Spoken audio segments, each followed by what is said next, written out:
மாண்புமிகு நிதியமைச்சர் அவர்கள் பட்ஜெட்டை வாசிக்கிற போது தமிழில் பல சொற்றொடர்களை அவர்கள் பேசாமல் விட்டுவிட்டார்கள். சில சொற்றொடர்கள் இலக்கண பிழையாக அமைந்தது. நான் உங்களுக்கோசம் சேஞ்ச் பண்ண முடியாது. நான் இப்படிதான் பேசுவேன். என் செயல் இதுதான். அவருக்கோசம் நான் மாத்திக்க முடியாது. எல்லாருக்கும் நான் மாத்திக்க முடியாது. கேலி பண்றீங்களா? பட்ஜெட் உரையில் பேசுகிறேன். மாண்புமிகு நிதியமைச்சர் அவர்கள் தென்கோடி முனையில் பழந்தமிழர் பூமியான எங்கள் குமரி மாவட்டத்தின் மாப்பிள்ளை என்கிற முறையில் அவருக்கு எனது மதிப்பை பதிவு செய்கின்றேன். ஆனால் அவர் தன்னுடைய உரை வீச்சை பட்ஜெட்டை வாசிக்கிற போது நான் ஒரு சொற்பொழிவாளன் என்கிற முறையிலும் தமிழ் ஆர்வலன் என்கிற முறையிலும் உன்னிப்பாக கவனித்தேன். அவர் ஆங்கிலத்தில் பெரும்புலமை பெற்றவராக இருப்பார் என்று நினைக்கிறேன். ஆங்கில உச்சரிப்பு மிக நேர்த்தியாக இருந்தது. தமிழில் பல சொற்றொடர்களை அவர்கள் பேசாமல் விட்டுவிட்டார்கள். சில சொற்றொடர்கள் இலக்கண பிழையாக அமைந்தது. இதை குறையாகவோ குற்றச்சாட்டாகவோ இந்த அவையில் நான் வைக்க விரும்பவில்லை. நமது பள்ளிக்கல்வித்துறை அமைச்சர் அவர்கள் தனது கட்சிக்காக வெகு சிறப்பாக வாதாடி பலம் சேர்க்கிறார் என்பதை நாங்கள் காண்கிறோம். நீங்கள் நமது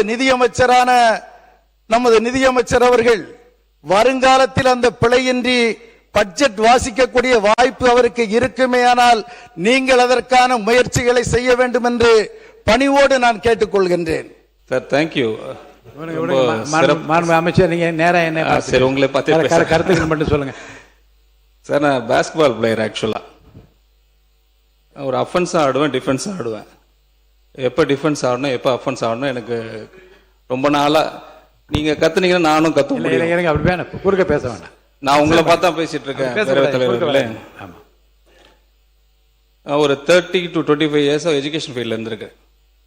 என்னோட கம்யூனிகேஷன் எல்லாம் இங்கிலீஷ்ல தான் இருந்திருக்கு. இப்போ இந்த மாமன்றத்தில் அவர் சொன்ன மாதிரி கொஞ்ச நாளாகவே உருவ கேலி பண்றது, பொதுவா சொல்றேன், ஜாதி ரிலேட்டடா பண்றது, பெண்கள் ரிலேட்டடா பண்றது, இப்ப மொழி ரிலேட்டடா வந்துட்டாங்க. செயல் மட்டும் சொல்லிட்டு இருக்காரு. எங்க தலைவர் இருக்காங்க. எனக்கு ஒரு மொழி என்னோட கிறிஸ்டியானிட்டி கத்து கொடுத்துருக்கு. அன்பு மொழி, அமைதி மொழி, இரக்கத்தின் மொழி. இது பாதி பேருக்கு எவ்வளவு தமிழ் படிச்சாலும் தெரியாது. நான் பைபிள்ல படிச்சிருக்கேன். நாங்க ட்ரை பண்றோம், நாங்க முயற்சி பண்றோம்.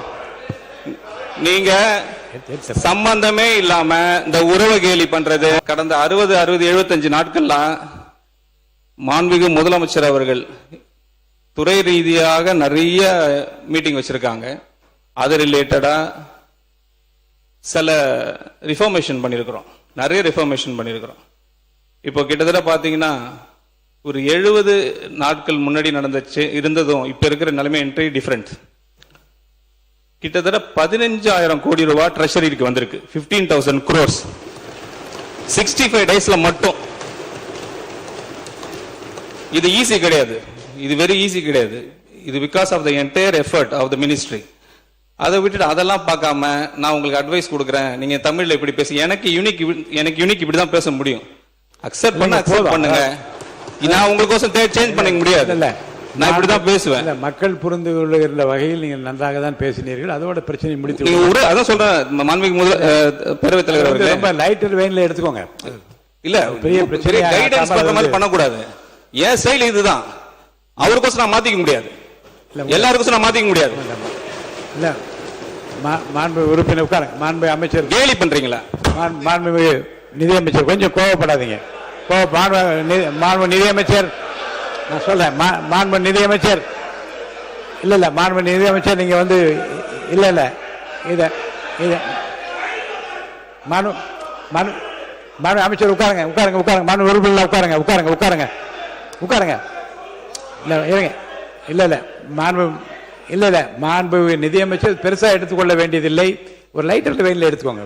ஒரு சாதாரணமான ஒரு இதா எடுத்துட்டு கொஞ்சம் இயல்பா கொண்டு போயிடலாம். ஒன்றும் பிரச்சனை இல்லாத. நீங்க மாண்பு பொதுப்பணித்திறன் போதும். நான் சொல்ல உங்க விளக்கத்தையும் உங்களுடைய உள்ளம் சொன்னதையும் நீங்க உதட்டிலே சொல்லிவிட்டீர்கள். அது போதும், அது போதுமானது.